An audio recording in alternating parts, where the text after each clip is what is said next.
mismo ang ibang mga guro ay lumalabag sa ganitong klase ng moralidad. Sila minsan ay nagtuturo sa kanilang mga estudyante kung paano maging walang modo. Pahayag ni UC Claire Castro ukol sa Zamboanga shooting, binatikos sa pagsisisi sa mga guro. Umani ng matinding pagpuna at pambabatikos ang naging opisyal na reaksyon ni Presidential Communication Office or Undersecretary Claire Castro hinggil sa naganap na shooting incident sa Zamboanga City matapos itong ibaling ang sisi sa sektor ng edukasyon sa halip na tutukan ang lapses sa seguridad at mental health. Sa kanyang naging pahayag, hayagang binalingan ni Castro ang isyo sa mga guro kung saan inakusahan niya ang ilan sa mga ito na sila pa raw ang nagtuturo sa mga mag-aaral na maging walang modo at lumabag sa moralidad. Mabilis na pinuna ng publiko at ng iba't ibang sektor ang naging direksyon ng pahayag ng opisyal.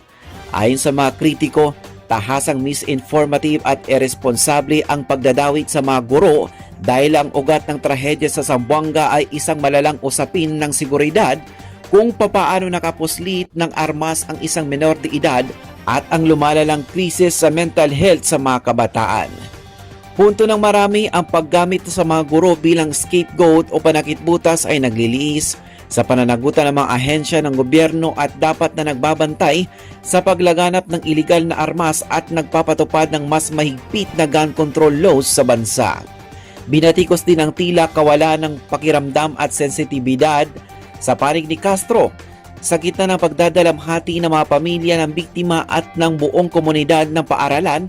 Ang pag-atake sa moralidad ng mga guro ay nakita bilang isang maling prioridad ng komunikasyon ng pamahalaan. Sa kasalukuyan, patuloy ang panawagan ng mga grupo ng guro at ng publiko na bawiin o linawin ni Yusek Castro ang kanyang mga binitawang salita na itinuturing nilang malaking insulto sa mga tagapagturo na ginagawa ang lahat upang gabayan ng tama ang mga kabataan sa kabila ng kakulangan sa suporta ng gobyerno.